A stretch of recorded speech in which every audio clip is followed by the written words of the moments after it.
Start with a two-handed swing. It's hip-driven, just keeping the arms straight. A couple important things to do is making sure you're balanced on your foot. Center of gravity is going to rotate around with the kettlebell a little bit. So you want to keep the bell close to your center of gravity by keeping your hands high on the thigh is a good cue for it. And then snapping the hips forward.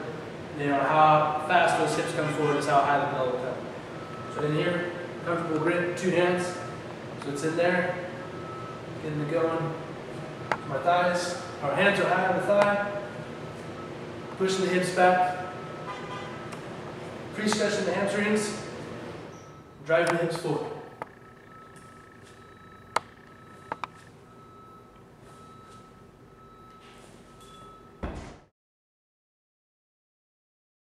Sit off.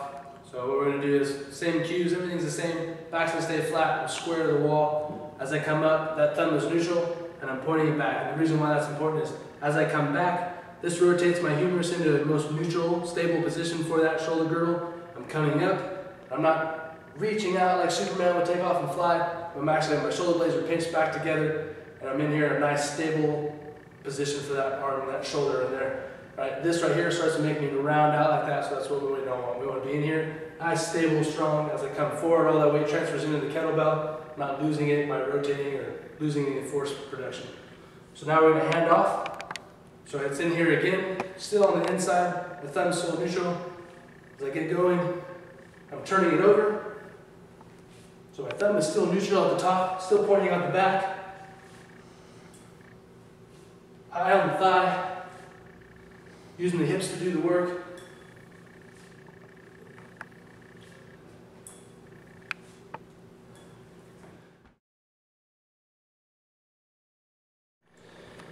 Alright, so now we're doing two-handed swings. I'm going to use two of these 24 kilogram kettlebells. I'm going to start with the cues working the way up from the feet. So obviously it's going to be a bit wider. And we got two of these things in here, making sure that we have enough room for them to swing back and forth.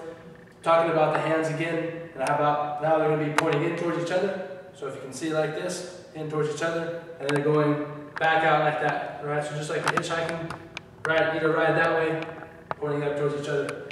Another good reason why we turn the hands in there. Again, we're talking about pulling the shoulder blades back at the top of the movement, so the humerus is set and stable here, and it's set and stable here. But also, these handles will hurt on the inside of your knees as they come through and they whack them. You only do it once. You're going to catch that tendon right there at the back of the knee.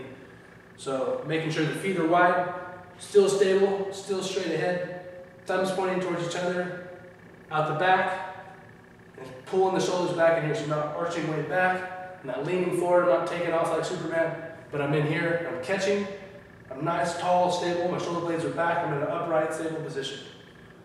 And still holding on the inside of the kettlebells, right, and that's going to put my hands in the strongest, most stable position for them. In here, this strength in your hands will have a direct relationship to where you're at in your shoulder stability. So if your hands are weak, letting go of the kettlebell like this, it's going to spin and open up. You're not going to be able to get the range of motion. And again, you're putting that humerus in a weak position or unstable position. Right? And we're keeping the arms straight the whole time.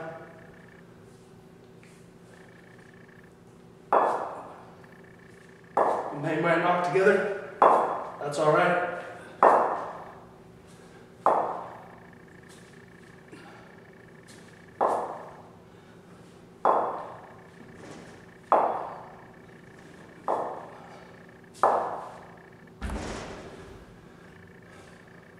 Two-handed kettlebell swings.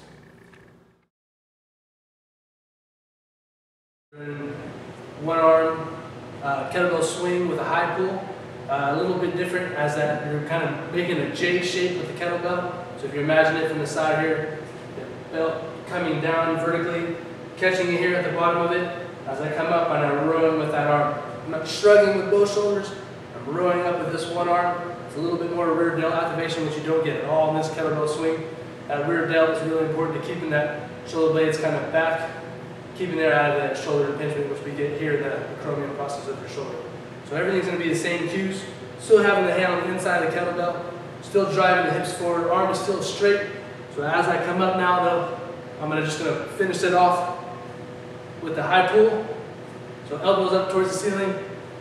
It's still in a J shape. That kettlebell is still right out in front of me. I'm still doing all the work with the hips, just finishing it off. I'll do it on this side as well. Still got the inside. And here, square. Thumb still points back.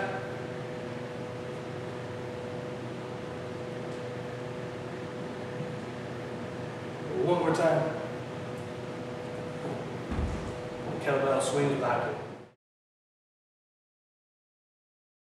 Two-handed kettlebell squats, keeping the feet flat, backs nice and straight, all your basic squat mechanics.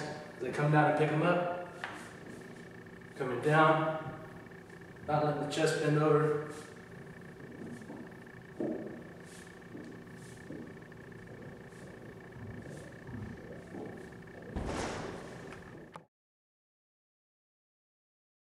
Now I'll do a kettlebell suitcase squat, just one kettlebell involved in this one. In here, the most important part is not to dip down this way. I want to stay nice and level at the shoulders, still staying square. So as I squat, getting down there towards the floor.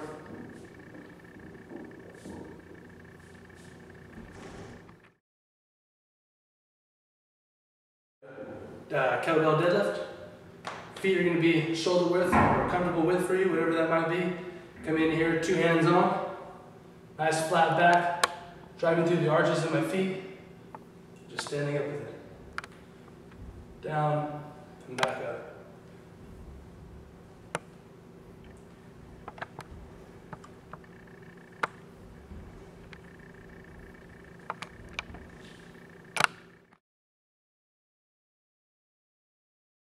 Deadlifts. So in here, grabbing a hold, making sure that I'm staying in this upright posture. I'm not reaching over like this, but I'm also not dropping those kettlebells on my toes. So I'm in here, up, and back.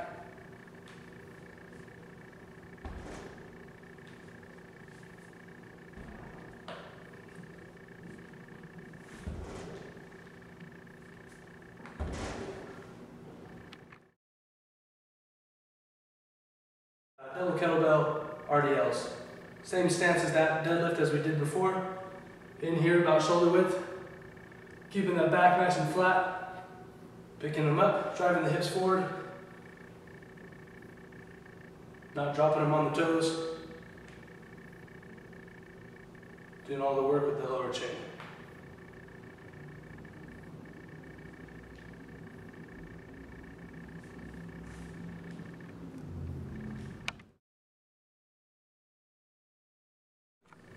Kettlebell RDLs, just one kettlebell this time.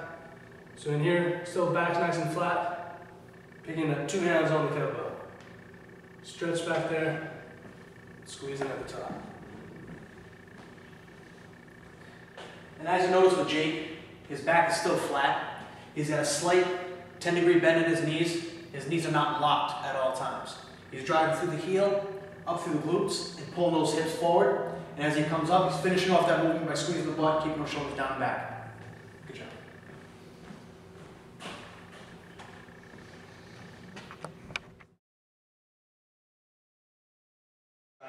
Single leg, single hand, single kettlebell RDL pickups. So I'm going to get this toe nice and line with it.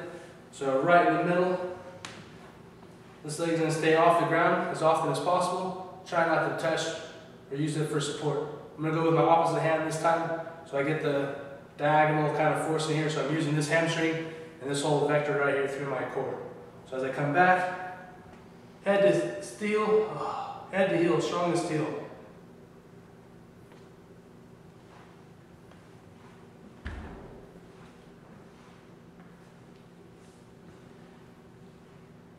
Most important aspects of this is to realize that your heel should be in direct relationship to your shoulders.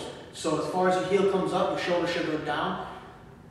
As Jake comes up, his heel and his back are flat. As he drives through, that hip and glute is pulling through, and he's pulling off that finishing movement. His back and everything is straight, his torso is not twisting. Everything's coming in, he's driving that toe and that front foot to the floor, driving through the heel, squeezing the butt at the top. Good job, Jake.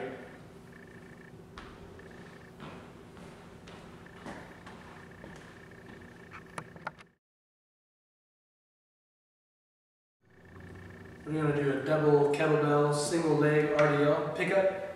So now instead of my foot being in between or in the middle of that kettlebell, I'm going to stick it right in between both of them here.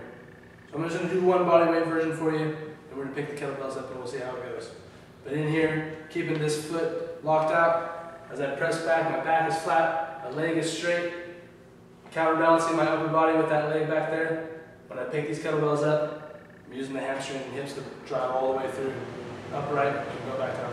One of the most common mistakes that are made when people do this is they don't take into consideration of the importance of that heel being at the same level as the shoulders. This should almost be like a seesaw, mimicking a seesaw action, where as low as, or as high as that heel comes up, that's as low as your shoulders go down. So if your range of motion, and this is going to be a huge range of motion, hamstring flexibility and glute strength, if your heel only allows you to come this high, that's as far as your shoulders would go. So if Jake comes up and his heel is only here at this point, so Jake come up a little bit more and stop right about there.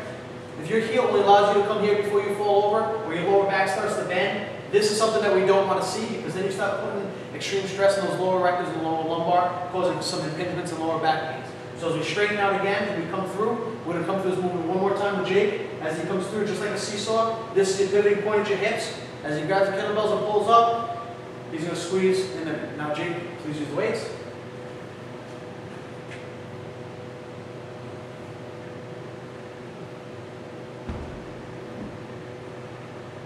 As he drives through the heel,